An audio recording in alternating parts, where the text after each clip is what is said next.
Cory, nice speaking to you, man. Right off the top, congratulations on your nomination for the CCMA's 2021. How does that feel, brother? Oh, thanks, man. It feels really good to be acknowledged and recognized for an entire body of work. It's an album I'm really proud of, and to be nominated for the Alternative Country Album of the Year, hopefully take it home.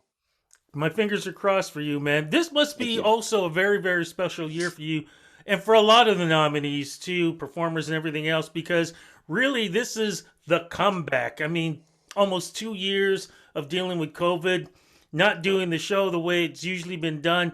Now, the crowds are going to be back, people are going to be back. How does it feel being part of this, I consider, historic part of the CCMA history?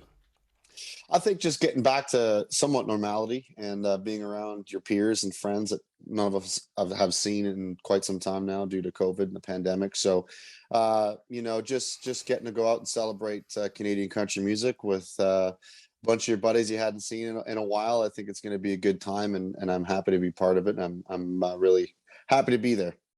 Brother, you got to be, like you said, you're excited about this. What preparations have you been doing so far in getting ready for the big week? Because as we speak, it is the big week. It's the big week, yeah. Just kind of somewhat trying to get my head around the fact that even just the possibility of winning an award, I think is just a cool something you think of and kind of dream of, as an artist, not knowing really what award that's going to be. And so Mhm. this one to be again nominated for the Alternative Country Album of the Year, just kind of putting yourself in those scenarios of what ifs and all that kind of good stuff. So, and just kind of looking forward to just being there again, seeing some faces I haven't seen in a while. But you realize something, win or lose, and my fingers are crossed for you to win.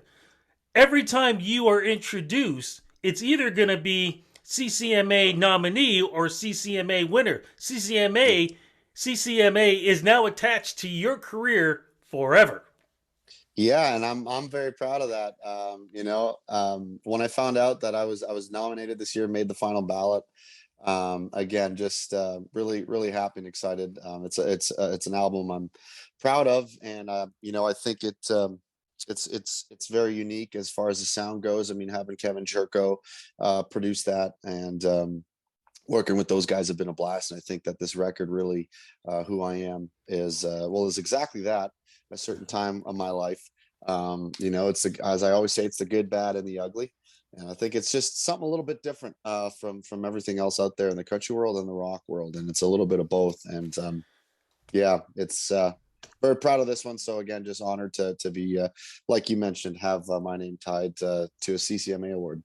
I'm going to go into the album in a second, but I want to go back to let's jump in the time machine to North Bay, correct? Yes, that's right. Okay, what was it like for you growing up, man? Because it seemed like there was a balance of hard rock and great country music. Yeah, well, I was very lucky to grow up on both those genres. Dad was a big Merle Haggard fan on one side, but also being from Toronto and us being Canadian and us both being drummers, big Rush fans, and so I grew up listening to Rush and Deep Purple and bands like that, which ended up getting a little heavier into stuff like Ozzy, and then into my teens, there come Pantera and Arch Enemy and all that good stuff in Dream Theater. So, but I always like, again, just grew up on that side. But there was also Merle Haggard, Brad Paisley, Vince Gill on the other. Even going as far back as like Buck Owens and all that kind of stuff. So, just a huge fan of both those genres and styles, and that's what I grew up on. So just trying to blend those two together as best I can to create my own sound. It's just something I've always kind of tried to do since I started this singer songwriting gig. Just curious, do you remember when you went to your first rock concert and your first country show? Oh, well, I know my first concert was REO Speedwagon here in North Bay, Nice. which I listened to their CD probably for a year straight after that. So I was just a huge fan. A little bit of rock, but their songwriting was somewhat country as well, with the you know the the love and all that kind of stuff. emotional relationship side of things. So, and as far as country goes, well, one of the first would definitely be, and they're not considered, country, but they're a little bit rock too. Would be Blue Rodeo. I've Yeah. been to a number of their gigs, and growing up, especially here in North Bay. So, yeah, I'd have to say those are probably the first ones that I remember. REO Speedwagon, best album covers ever. Love, Yeah, love, love. I miss those kind of album covers, man. I mean, it's just, yeah. great artwork. But you're talking about honing your songwriting and music and hmm stuff. When did you know that this was going to be the career for you for choice? Um, you know, I don't know. Sometimes you have those days where you wonder if it's still the right decision, but I don't know. It's just kind of I really love doing it. My dad always told me growing up, do what you love and love what you do. So if you're lucky enough to be able to make that your job and still enjoy it, then I think that's really important. I just, playing in bars and doing the touring, touring across Canada several times now since 2014.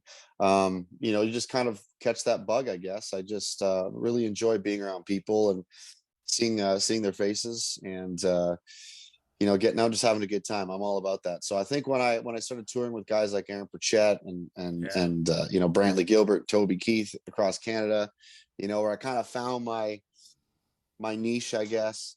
And we sing about love, but we also sing about whiskey and having a good time too. So it's a lot of fun. It is not. You are not country unless you have a liquor song. I mean that's like I've been saying this for 30 years. Every country artist that I have ever spoken with, one of the questions I always love to throw at them is, so what's your liquor song? They all have an answer. What's yours, man? Yeah. Well, I'd have to say the current single right now, "Blame It on the Devil." Simple as that. What's the song about, man? Talk about it and how it originated from. Blame It on the Devil is just, it's kind of reminiscing on my earlier 20s, I guess you can say, is you going out and having a good time and sometimes getting into a little bit of trouble. It's that weekend party anthem, if you will, country rock and party anthem. Going out with your friends, whether it's a group of girls or a group of your buddies, and like I said, just going out and having a great time, and maybe getting in a little bit of trouble as well. But as long as it's as long as you're having fun and no one gets too hurt or in too much trouble, it's all good. It's a good story down the line.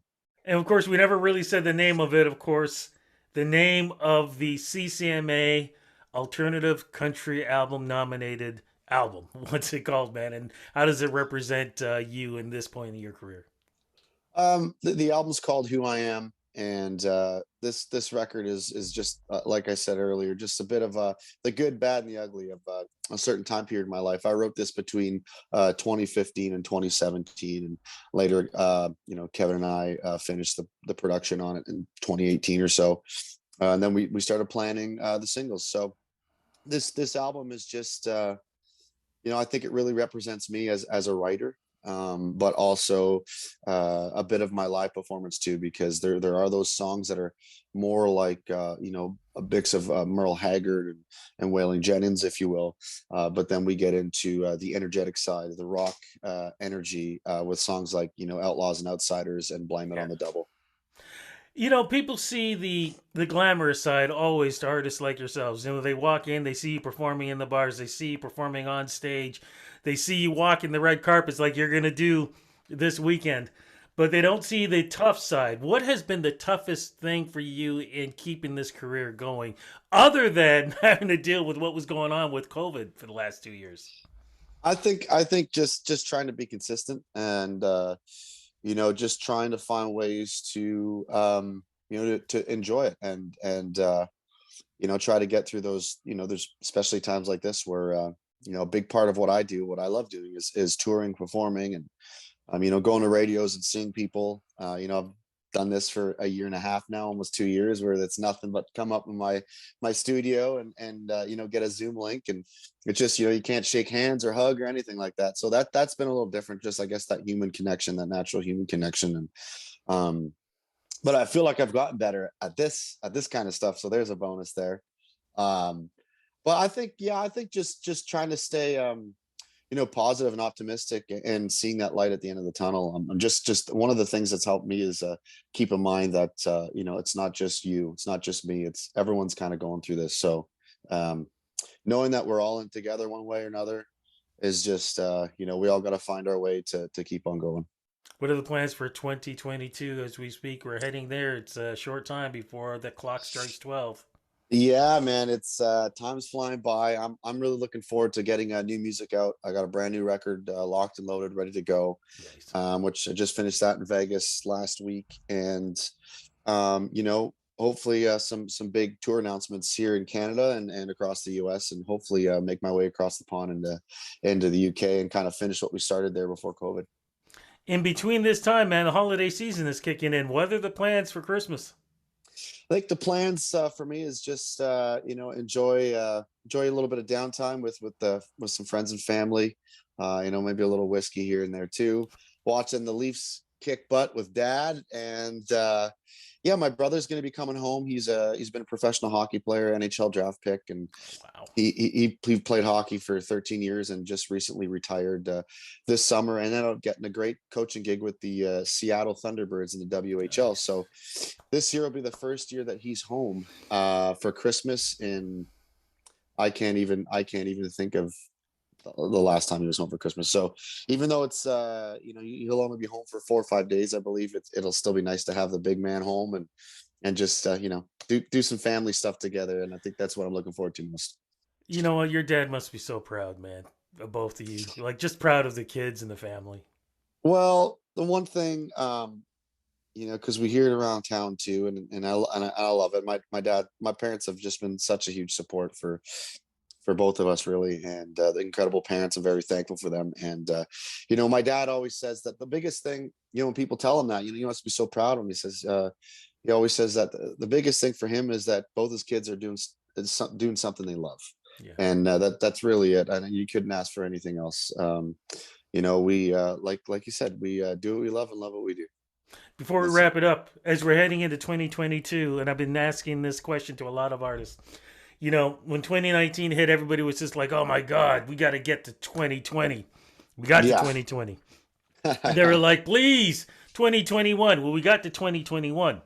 Now that optimism again is going, God, can we get to 2022? From your experience, what advice can you give people out there? Because it's just like, for me, I'm just like, just because we're getting into a new year doesn't mean things change just like that. Yeah, I think even going back to the awards here, don't expect anything. Because you just never know. So if you don't set yourself up, like with I know you can still be optimistic and still have some wishful thinking, but don't be too attached to the idea or that thought. And I think just try to separate yourself from that and que sera. Brother, I'm going to be down there for the dinner. Hope I'm going to see you there Me too, Sunday. man. Yes, Fantastic. sir. Then we can get the picture, man. We can get the Yes, handshake and hug and everything else yes. too. Would love that. Would love that. Congratulations on the Thank nomination. you. My fingers are crossed for you. I'll see you on Sunday. And Yes, like I sir. said, man, let's just make sure we have a good time down there. We will, Rudy. Thank you so much for having me, man.